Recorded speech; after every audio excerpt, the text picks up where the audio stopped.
Doctor दीपक टोडे आप सभी का इंतहा में इस्तकबाल करते हैं। प्रभु यीशु नासरी के मीठे नाम में आप सबको सलाम करते हैं। यीशु मसीह के प्रेरितों की सीरीज में आज एक नई नज्म संत पतरस की मसीह में शहादत पर गौर फरमाएंगे।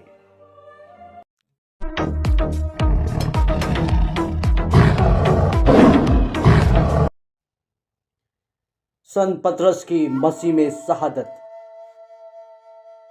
संत पतरस, Saint Peter apostle. Saint Peter का जन्म 1 ईस्वी में सिमोन बारजोना के रूप में हुई थी, जिन्हें Peter the apostles, Simon Peter, Simon, Simon या कैफा आदि के नामों से जाना जाता है। ये सेंट एंड्रूस का बड़ा भाई था। अंद्रियास ही इसे प्रभु यीशु से मिलवाने लाया था। संत पतरस के परिवार में सांस्कृतिक खुलापन के कारण पतरस का नाम ग्रीक में नहीं बल्कि हिब्रू से या कुछ अर्थों में अरामी से लिया गया।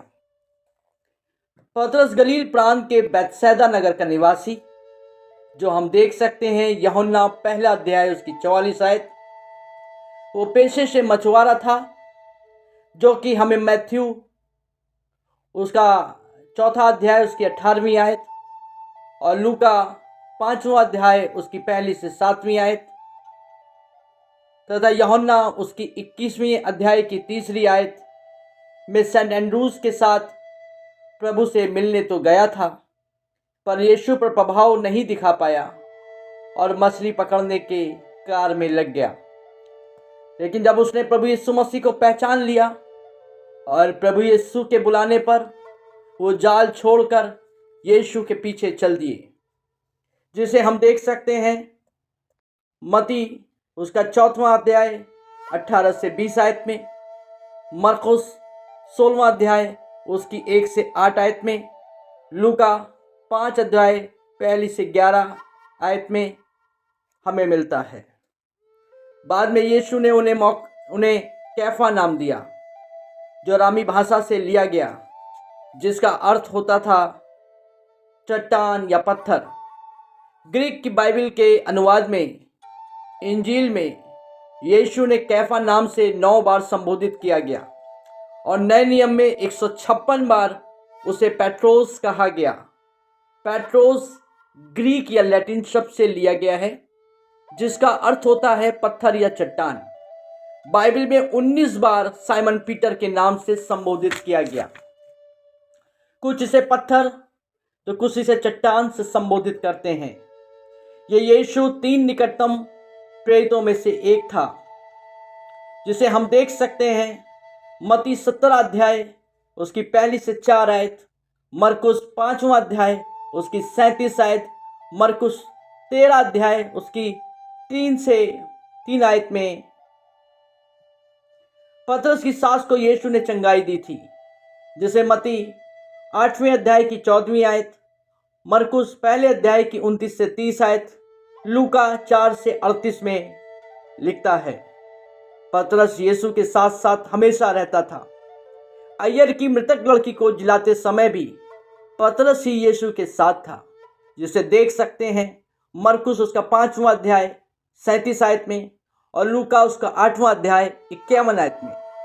मृत्यु के पूर्व पतरस ही गतसमनी के बाग में भी था, जो कि मती 26 अध्याय 36 से 46 में, मरकुस 14 अध्याय 33 से 42 में और लूका 22वें अध्याय की 39 से 46 में हमें मिलता है। फसह के पर्व की तैयारी के लिए यीशु ने यूहन्ना के साथ पतरस को भी भेजा। बैतनिय्याह से यरूशलेम के रास्ते में जाते समय अंजीर के पेड़ में फल न पाकर यीशु ने श्राप था दिया।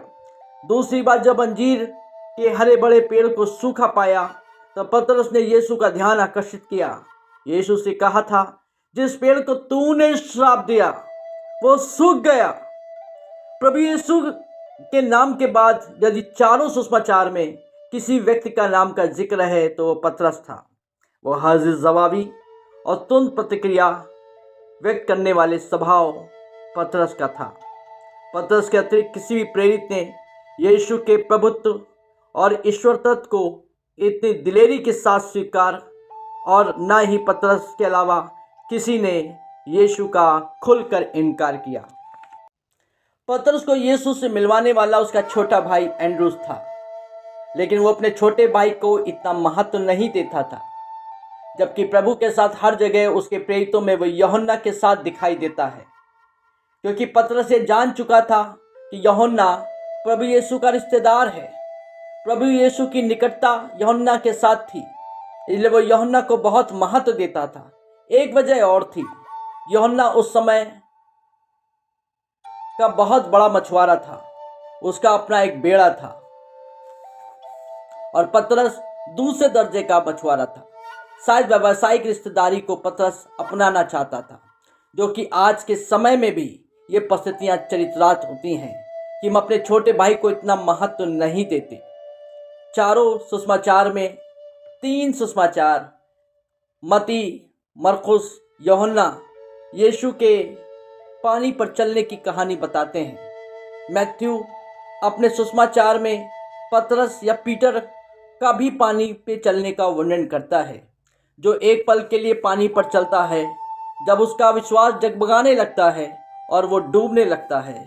एक और घटना पीटर या पतरस के बारे में है, जब प्रभु यीशु अंतिम भोज की शुरुआत में यीशु को अपने पैर धोने से मना कर देता है, लेकिन जब यीशु ने उससे कहा, यदि मैं तुम्हें नहीं धोता तो तुम्हारा मुझसे कोई संबंध नहीं, पतरस ने उत्तर दिया, तो प्रभु केवल मेरे पैर ही नहीं बल्कि मेरे हाथ और मेरे सिर को भी धो दे, मेरे हाथ और मेरे सिर को भी धो दे। पतरस के जीवन में एक और घटना मिलती है। गतसमनी बाग में जब यीशु को पकड़ने के लिए उनका शिष्य नियोजित रूप से कैफा के साथ पकड़ने को आए, तो पीटर को तलवार चलाने वाले मलसूक को पीड़ित के नमित किया गया। पतरस ने यीशु को 3 बार अस्वीकार था किया। यीशु की पतरस पर की गई भविष्यवाणी कि तू मेरा 3 बार इनकार करेगा। पतरस का पहला इनकार तब किया जब महायाजक की महिला सेवक ने शमौन पतरस को देखा था और कहा कि यीशु के साथ था। मार्क के अनुसार 14वें अध्याय की 54वीं आयत में मुर्गे ने बांग दी। संत लूका और यूहन्ना ने इस प्रकार उल्लेख किया। पतरस जब आग के पास बैठा था और अपने को गर्म कर रहा था, जो कि लूका के 22वें अध्याय की 54 से 61 आयत के अनुसार आग के पास बैठा था, जबकि यूहन्ना 18वां अध्याय उसकी 26 से 27 के अनुसार वो खड़ा था। एक इनकार तब हुआ जब पतरस आग की रोशनी से दूर फाटक के पास बाहर चला गया, या दूसरी दासी लड़की ने संत लूका और यूहन्ना के अनुसार एक आदमी था। तीसरा इनकार तब हुआ जब उसके आसपास के लोगों ने पतरस को देखकर कहा कि यह यीशु का अनुयायी है। मती, मार्क और लूका के अनुसार मुर्गे ने बांग दी। मती ने आगे कहा यह उसका लहजा है, जिससे पता चलता है वो गलील से आया था। यूहन्ना के सुसमाचार से पता चलता है प्रभु के पुनरुत्थान में पतरस खाली कब्र में प्रवेश करने वाला प्रथम व्यक्ति था। पतरस ही एकमात्र व्यक्ति था जो स्वयं जांच करने के लिए कब्र की ओर दौड़ता है। कब्र के कपड़े देखने के बाद घर वापस चला जाता है। यूहन्ना के अंतिम अध्याय में पतरस ने 3 बार यीशु के प्रति अपने प्रेम की पुष्टि की और अपने 3 बार के इनकार को संतुलित किया। पतरस के द्वारा प्रेम की पुष्टि करते हुए यीशु को पतरस की मृत्यु पर संकेत को प्रस्तुत किया गया है। लेकिन जब तुम बूढ़े हो जाओगे तो तुम अपने हाथों को फैला दोगे, कोई और तुम्हारे चारों ओर एक बेल्ट बांध देगा और तुम्हें वहां ले जाएगा जहां तुम वहां से जाना चाहते होगे। स्वर्गारोहण के बाद यरूशलेम, यहूदिया उत्तर की ओर, सीरिया के फैले जिलों में संत पतरस की प्रारंभिक प्रेरित गतिविधियों ने उन सभी शिष्यों में अग्रणी बना दिया मसीह के जैतून पर्वत से स्वर्गारोहण के बाद पवित्र आत्मा भेजने के उसके वादे के पूरा होने की प्रतीक्षा करने के लिए यरूशलेम के शिष्यों की भीड़ पतरस विशिष्ट रूप से नेता के रूप में उभरे। वो यहूदा की जगह एक अन्य प्रेरित को नियुक्त करने की पहल करते हैं। पिंतकुस्त के पर्व पर पवित्र आत्मा के अवतरण के बाद प्रेरितों के मुखिया के रूप में यीशु के जीवन मृत्यु और पुनरुत्थान पर अपना सार्वजनिक उपदेश देता है। प्रेरितों में सबसे पहले पतरस ने ही चमत्कार था किया। प्रेरितों के कार्य उसका 4वां अध्याय 5वीं से 21 आयत में हन्ना और सफीरा के प्रेरित ने और लोगों को धोखा देने का प्रयास किया, जिसमें पतरस ही मुख्य न्यायाधीश था। पतरस का ऐसा व्यक्तित्व बन गया कि लोग बीमार को घर ले आते थे ताकि पतरस की छाया पड़े और वो ठीक हो जाए। पतरस ने व्यापक मिशनरी यात्रा में लिद्दा, जोपे, कैसरिया ले गई, जहां लिद्दा के लकवाग्रस्त इनियास को, जोपे में तबीता को जीवित किया। अरब में 3 वर्ष सेंट पॉल रहने के बाद वो यरूशलेम में पतरस से मिलने आया। उसी दौरान 42 से 44 एडी में यरूशलेम के चर्च में एक नया उत्पीड़न शुरू हुआ। जब्दी के बेटे याकूब को फांसी देने के बाद पीटर को जेल में डाल दिया, जिसका उद्देश्य फंसे यहूदी के पर्व को ख़त्म करना चाहते थे। पतरस चमत्कारिक रूप से मुक्त हो गए। संत लूका अपने इतिहास में ये नहीं बताते कि यरूशलेम की जेल के बाद रिहा होने के बाद वे कहाँ गए। एंटियोक में ईसाई समुदाय की स्थापना की। जब संत पौल अंताकिया में आया तो पतरस उससे मिलने गया। पतरस के आचरण ने अंताकिया के मसीहियों पर प्रभाव डाला। पतरस ने एशिया माइनर के विभिन्न जिलों में प्रेरिताई कार्यों को आगे बढ़ाया। सेंट पीटर ने अपने जीवन के अंतिम समय में रोम में काम किया और शहादत देकर अपनी सांसारिक यात्रा समाप्त की। नीरो के 13वें-14वें वर्ष में पीटर और पॉल की मृत्यु के रूप में बताया गया। कोनोग्राफ ऑफ 354 में सेंट पीटर के रोम आगमन को वर्ष 30 और सेंट पॉल की मृत्यु 55 वर्ष में दर्शाता है। वर्ष 30 को पीटर को पोपत के प्रारंभ में डलवा दिया गया। एप्स ने सेंट पीटर की मृत्यु का उल्लेख 22 फरवरी 63 एडी को किया है और 64 एडी में सेंट पॉल की मृत्यु के बारे में लिखा है। 9 जुलाई 68 एडी में नीरो रोम से भागकर आत्महत्या कर ली। यूसेबियस चर्च ऑफ हिस्ट्री के 11 के फर्स्ट में प्रमाणित किया कि पतरस को सलीब पर चढ़ाया गया क्योंकि वो खुद भी पीड़ित होना चाहता था। पीटर को रोम में अपने सिर के नीचे करके सूली पर चढ़ाया गया था। सेंट पीटर की स्मृति सामरिया नदी के तट पर स्थित प्रिंसिला के कब्रिस्तान से जुड़ी है। ये कब्रिस्तान प्राचीन ईसाई और सेनेट्रियल परिवार के विला के बगीचे में नीचे स्थित है। 4वीं शताब्दी के अंत में एशिया माइनर के संतों को ग्रीक सूची में एक अंश है, जो कि क्रिसमस 25 दिसंबर, सेंट स्टीफन डे 26 दिसंबर, सेंट जॉन और सेंट जेम्स 27 दिसंबर, Saint Peter and Saint Paul 28 दिसंबर, जो कि मनमाने ढंग से चुना गया है बाइबल, जबकि सेंट पीटर और सेंट पॉल का मुख्य पर्व 29 जून को मनाया जाता है। सेंट पीटर के अवशेषों को वेटिकन बेसिलिका चर्च में रखा गया था। प्रेरितों का तीसरा रोमन पर्व 1 अगस्त को मनाया जाता है।